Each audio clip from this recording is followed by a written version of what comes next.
La première tâche de la journée est cruciale. C'est la vérification du camion. Elle n'écarte pas le danger, mais elle contribue à le limiter.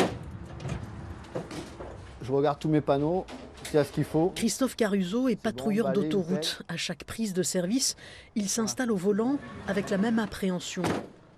En fait, j'espère rentrer chez moi le soir.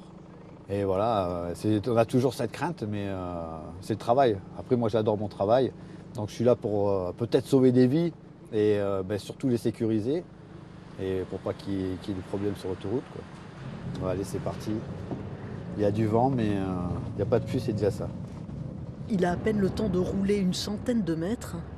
Voilà, il y a un piéton, je vais aller le voir pour lui dire qu'il n'a pas le droit de faire du stop ici. Piéton inconscient, conducteur en panne, accident, animaux errants, obstacles.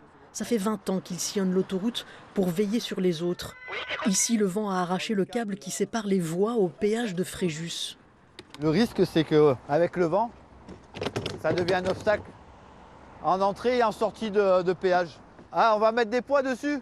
Il ne pestera pas contre les éléments.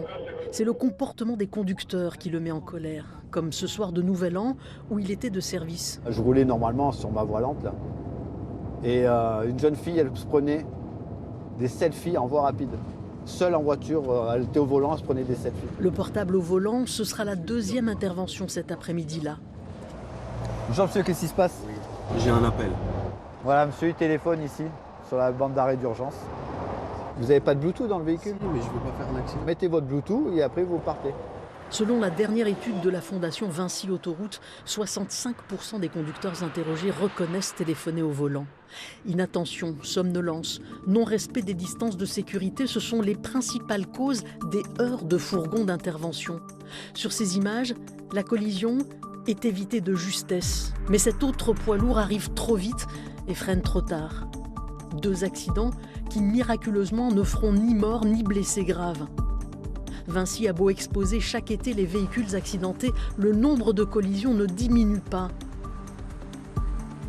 Sur l'aire de Mougins, un cube interroge les usagers. Quand vous voyez un patrouilleur sur la bande d'arrêt d'urgence, qu'est-ce que vous faites?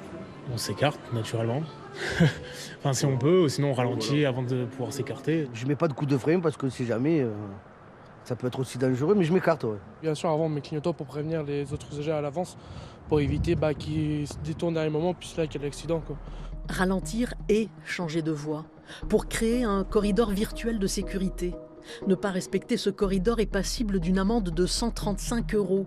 Pourtant, 67% des personnes interrogées ne se déportent pas à l'approche d'un véhicule jaune en intervention.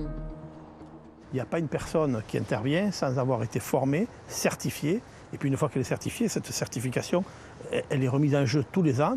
Le sujet, c'est la personne qui roule et qui commet une énorme faute en ne regardant même pas devant lui ce qui se passe, quoi.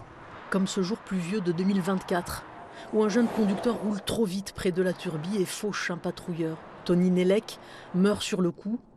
Quelques jours auparavant, il était en vacances avec des collègues, dont Christophe Caruso. Un collègue qui est décédé, qui nous a tous touchés. Ma famille, elle sait que c'est un travail dangereux. Oui, bien sûr. J'irai pas faire entrer mon fils dans ce travail. Et je me ferai un ulcère. Voilà, moi, une personne dans la famille, ça ira, quoi. Le réseau Vinci enregistre en moyenne 1 heure de fourgon par semaine. Christophe Caruso est comme ses collègues, hommes et femmes en jaune. Il espère ne pas être le prochain.